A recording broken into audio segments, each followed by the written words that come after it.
La dernière fois, je vous avais présenté brièvement le modèle ASAD et je vous avais expliqué que son modèle n'est rien d'autre que la rencontre entre l'offre globale sur le marché, c'est tout ce qui est offert sur le marché des biens et services au niveau national, et la demande globale exprimée par les différents agents économiques. Les ménages consomment, les entreprises investissent, l'État engage des dépenses publiques et le reste du monde effectue des exportations et des importations. Ça, en fait, c'est la base de l'analyse de Keynes.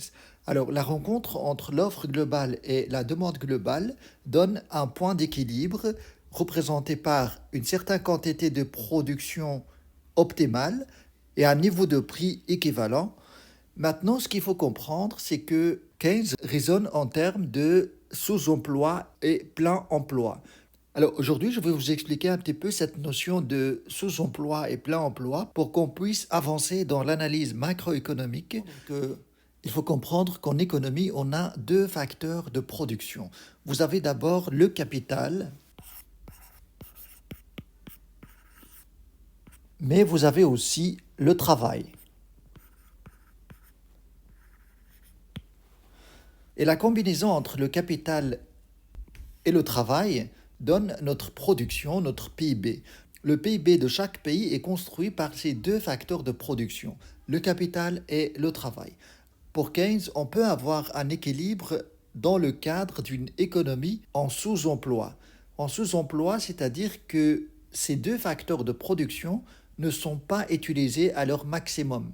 Cela veut dire, en d'autres termes, qu'il y a dans l'économie d'autres facteurs de production, à savoir plus de capital qui n'est pas encore utilisé, et il y a aussi plus de personnes qui cherchent du travail, qui sont au chômage, qui ne travaillent pas. C'est pour ça que le raisonnement de Keynes est très nuancé par rapport à la réflexion des classiques et néoclassiques et raisonne en termes de sous-emploi et plein emploi. Donc, en macroéconomie, la situation optimale, c'est d'arriver à engager toutes les capacités productives d'un pays, à savoir le capital et le travail, et atteindre un maximum de production et de bien-être dans la société. Mais comment on peut atteindre ce niveau maximum d'utilisation des facteurs de production, à savoir le capital et le travail? Eh bien, c'est ce qu'on va voir dans les prochaines vidéos. Merci d'avoir regardé ce cours et à très bientôt.